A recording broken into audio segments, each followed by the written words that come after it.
So hi guys, welcome back to my channel. And ఈరోజు వచ్చేసరికి ఈ వీడియో అయితే ఎందుకు చేస్తున్నా అంటే, అండ్ నాకైతే మన సబ్స్క్రైబర్స్లో ఒకరైతే కామెంట్ అయితే చేశారు మన వీడియో కింద.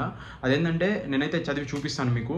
అండ్ వీడియోలో అయితే మీకు స్క్రీన్లో కూడా డిస్ప్లే చేస్తాను, లెఫ్ట్ ఆర్ రైట్లో అయితే నేనైతే మీకు అది కామెంట్ అనేది కూడా డిస్ప్లే చేస్తాను.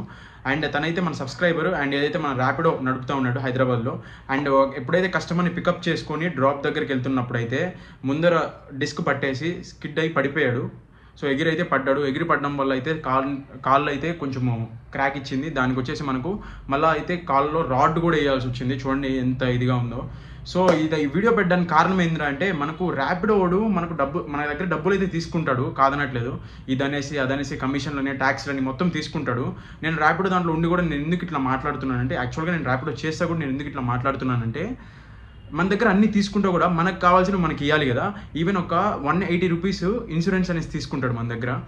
ఏంది మంత్లీగా ఛార్జ్ చేస్తాడు ఆ 180 రూపీస్. ఈవెన్ ఆ 180 రూపీస్ ఛార్జ్ చేస్తున్నప్పుడు మనకి ఏదైనా అయినప్పుడు మనకి ఇన్సూరెన్స్ ఇవ్వాలోడు రిటర్న్లో.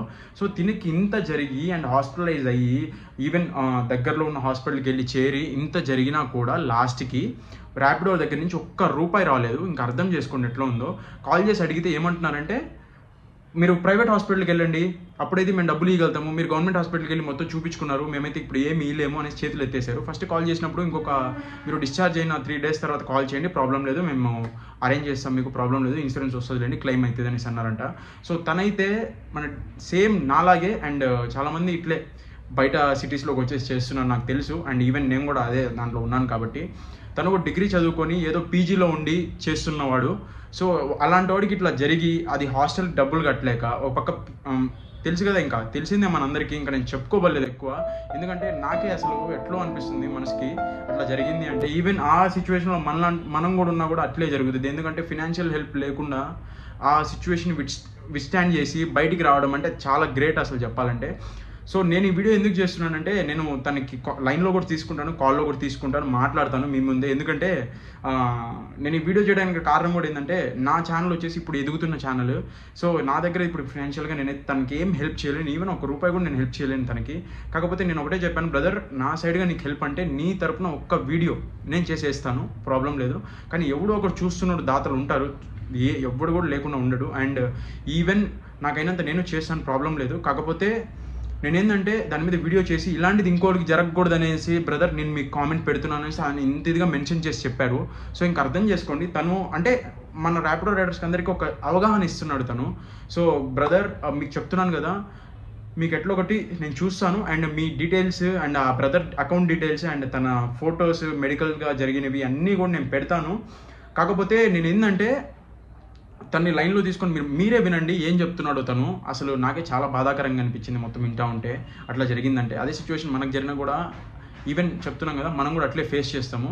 సో తనైతే నేనైతే కాల్ చేసి ఇంకా మీ ముందే మాట్లాడతాను, ఒకసారి మీరు వినండి ఏం జరిగింది ఏంది మనకంతా. సో నేనైతే ఇంకా తనని లైన్లో తీసుకుంటాను, లైన్లో తీసేసుకొని సో కాసేపు అయితే మాట్లాడతాను, మీరు కూడా వినండి ఏం జరగద్దు అనేది ఏందనేది. అయితే బ్రదర్ని అయితే లైన్లో అయితే తీసుకుంటున్నాను. బ్రదర్ పేరు వచ్చేసరికి అయితే శ్రీకాంత్. సో కాల్ చేసి తన మాటలను విందాం ఏం జరిగింది ఏందనేది కూడా. ఒకసారి అయితే నేను మీ ముందే కాల్ చేసినాను చూడండి. అండ్ మీకు దీంట్లో అకౌంట్ డీటెయిల్స్ కానీ అండ్ మెడికల్ రిపోర్ట్స్ కానీ మీకు లెఫ్ట్ సైడ్ రైట్ సైడ్ స్క్రీన్కి నేనైతే డిస్ప్లే చేస్తాను. అండ్ అకౌంట్ డీటెయిల్స్ మాత్రం డిస్క్రిప్షన్లో అయితే ఉంటాయి. సో కాల్ అయితే వెళ్తా ఉంది, చూద్దాం ఎత్తుతాడో లేదో బ్రో. ఇందాకైతే మాట్లాడాను నేను, కాకపోతే ఇప్పుడైతే ఏం జరగదని తెలియదు, చూద్దాం. హలో బ్రదర్, ఒక్కసారి చెప్తారా ఏం జరిగింది అనేది? నేను ర్యాపిడో డ్రైవింగ్ చేస్తుంటే క్యాండిడేట్ని పిక్ చేసుకుని వెళ్తున్నాను. అయితే వెళ్తున్నాను, మధ్యలో బండి స్కిడ్ అయింది, ప్యాడ్లు పట్టేసి బండి స్కిడ్ అయిపోయింది. అనుకున్న ప్యాసింజర్కి ఏం అవ్వలేదు. ఓకే. బట్ నేను ఎగిరి పడడం వల్ల నా కాలు ఇరిగింది. ఓకే.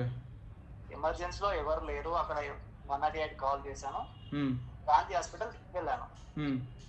వెళ్ళిన తర్వాత అక్కడ ఏమన్నారంటే, ఒక ఆధార్ కార్డు, రేషన్ కార్డు, మన వైట్ రేషన్ కార్డు ఉంటుంది కదా, అది ఉంటే సరిపోద్ది, మీకు ఫ్రీ ట్రీట్మెంట్ అయిపోద్ది అన్నారు.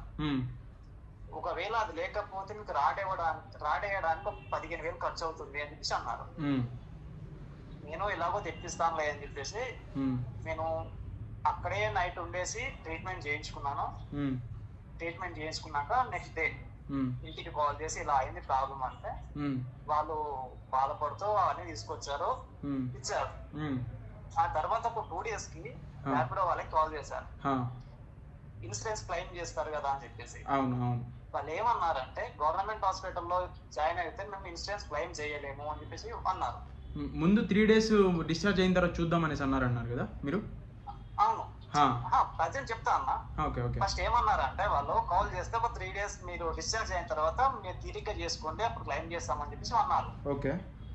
ఆ తర్వాత ఏమైందంటే మీరు ఆల్రెడీ గవర్నమెంట్ హాస్పిటల్లో చూపించుకున్నారు కదా, అవును, అలాంటప్పుడు మీకు ఇన్సూరెన్స్ అనేది క్లెయిమ్ అవ్వదు ఓకే అని చెప్పేసి అన్నారు. మీరు ఇన్సూరెన్స్ క్లెయిమ్ చేసుకోవాలంటే మీరు ప్రైవేట్ హాస్పిటల్కి వెళ్ళాలి, గవర్నమెంట్ హాస్పిటల్ అంటే ఇన్సూరెన్స్ క్లెయిమ్ చేయము అని చెప్పేసి అన్నారు. అవును. అలాంటప్పుడు ఇన్సూరెన్స్ క్లెయిమ్ చేయనప్పుడు ర్యాపిడో వాళ్ళు క్లెయిమ్ చేసి 180 రూపీస్ ఇన్సూరెన్స్ అనేది కట్టించుకోకూడదు.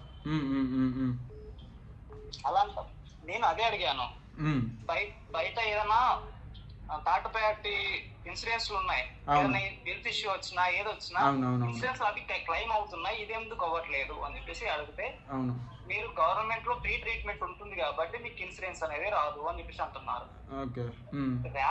ర్యాపిడో నడుపుకునేవాడు బిలో మిడిల్ క్లాస్ అయి ఉంటాడు.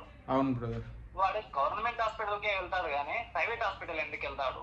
అవును, మన దగ్గర అంత స్తోమత కూడా ఉండదు. ఇలాంటి ప్రాబ్లం వచ్చినప్పుడు ర్యాపిడో వాడు అంత సెక్యూర్ అయినప్పుడు అలాంటప్పుడు దాంట్లో ఇన్సూరెన్స్ తీసుకోవడం ఎందుకు? అసలు ర్యాపిడో వెళ్ళడం దేనికి? మనకు ఒక 4 రూపాయలు వస్తున్నాయని వెళ్తున్నా, ఇలాంటి సెక్యూరిటీ ఇవ్వనప్పుడు చేయడం కష్టం కదా. ఇప్పుడు నేనే కాదు, నాలాగా చాలా మంది ఉన్నారు. నేనైతే బ్రదర్ వీడియో రికార్డ్ చేస్తున్నాను అండ్ ఏమైనా నేనైతే మీకు చెప్తున్నాను కదా, నా తరపు నుంచి చిన్న సహాయం అంటే నేను వీడియో అయితే పెట్టగలుగుతాను మీది. అండ్ మీ అకౌంట్ డీటెయిల్స్ అన్ని నాకు పంపించండి, డిస్క్రిప్షన్లో అయితే నేను వేస్తాను. అండ్ ఇంకోటి ఏంటంటే మీ మెడికల్ రిపోర్ట్స్ అన్ని నేనైతే దీంట్లో డిస్ప్లే చేస్తాను. మీరైతే కనపడరు దీంట్లో, నేను మీ నెంబర్ కూడా ఏం కనపడదు, కాకపోతే మీ అకౌంట్ డీటెయిల్స్ కానీ మీకు అన్ని నేను దీంట్లో అయితే వేయగలుగుతాను. నా తరపు నుంచి ఒక చిన్న హెల్ప్ అనుకోండి, అంతే, ఇంకేం లేదు. ఎందుకంటే నాది ఇప్పుడు గ్రోయింగ్ ఛానల్ కాబట్టి నేను మీకు ఏమి ఇవ్వలేను ఇప్పటివరకు, ఓకేనా, నా తరపున. సో మీరు ఎట్ లాస్ట్ ఫైనల్గా ఏం చెప్పాలనుకుంటున్నారు ఒకసారి చెప్పేసేయండి. అండ్ నేనైతే మళ్ళీ వీడియో అంతా అయిన తర్వాత మీకు అయితే కాల్ చేస్తాను, ఓకేనా? ఒక్కసారి లాస్ట్ ఫైనల్గా ఏం చెప్పాలనుకున్నారు చెప్పేసేయండి బ్రదర్. ఆ ఇన్సూరెన్స్ క్లెయిమ్ అవ్వకపోవడం వల్ల నాకు ఫైనాన్షియల్ గా ప్రాబ్లం వచ్చింది. ఇంటి దగ్గర మా అన్నయ్య చాలా సైకో, అతని వల్ల నాకు ఇంట్లో నుంచి వచ్చేయాల్సి వచ్చింది. ఇక్కడే ఉండేసి చదువుకున్నాను, ఎగ్జామ్ రాసాను, క్వాలిఫైడ్. ప్రెసెంట్ ఇంటి దగ్గర డబ్బులు అడగలేని పరిస్థితి, బయట నుంచి తెచ్చుకున్న అప్పులు. బ్రదర్ మీరు గ్రూప్స్ కి క్వాలిఫై అయ్యారు కదా? గ్రూప్స్ క్వాలిఫై అయ్యాను. Okay okay. ఫైనాన్షియల్ ప్రాబ్లమ్స్, ఇంటి దగ్గర తెచ్చుకున్న అప్పులు తీర్చడానికి ర్యాపిడో డ్రైవ్ చేస్తున్నాను. మధ్యలో ఇదంతా ఏంటి, ఇన్సూరెన్స్ క్లెయిమ్ చేయమంటారు.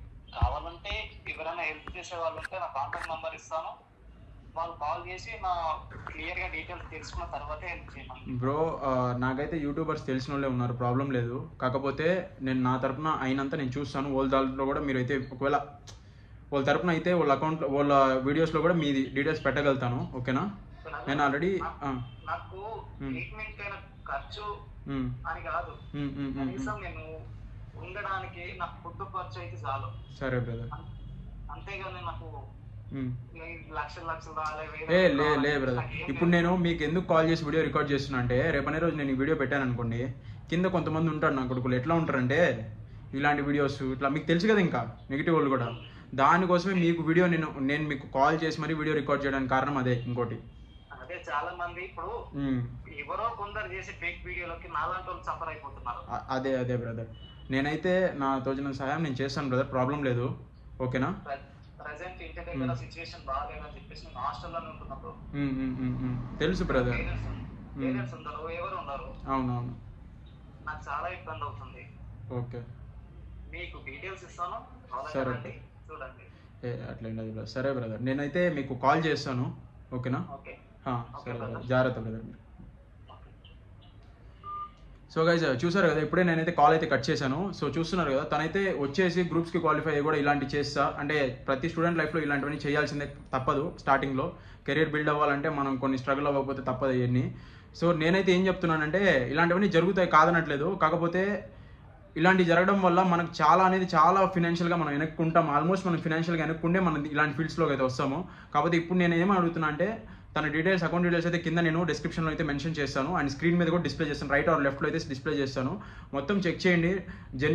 జెన్యూన్ అనే కాబట్టి నేను ఈ వీడియో అన్ని చేయడము. జెన్యూన్ కాబట్టి నేనైతే వీడియోస్ చేయను. యాక్చువల్గా ఇలాంటి వీడియోస్ చేస్తున్నానంటే ఆ జెన్యూన్ కాబట్టి నేను పెడుతున్నాను కాబట్టి మీ దగ్గరకు వస్తున్నాయి వీడియోస్ అనేవి. సో ఎవరెవరైతే చూస్తున్నారో మీకు తోచినంత అయితే హెల్ప్ చేయండి ఆ బ్రదర్కి. అండ్ ఆ బ్రదర్ డీటెయిల్స్ కూడా మొత్తం నేనైతే అకౌంట్ మీద పెట్టేస్తాను, చూసుకోండి ఒకసారి. అండ్ మన స్క్రీన్ మీద కూడా డిస్ప్లే చేస్తాను అకౌంట్ డీటెయిల్స్ అన్ని. చూసుకొని ఎంత హెల్ప్ అయితే ఎంత హెల్ప్ చేయండి. అదే గైస్, ఈ వీడియో చేయడానికి గల కారణం కూడా ఇది ఒక్కటే. అండ్ నేను కూడా ఈ అప్డేట్ అనేది నేను మీకు ఇస్తూ ఉంటాను. అంతే గైస్, ఈ రోజుకైతే ఇంతే గైస్. నెక్స్ట్ వీడియోలో కలుద్దాం. Until then tata bye.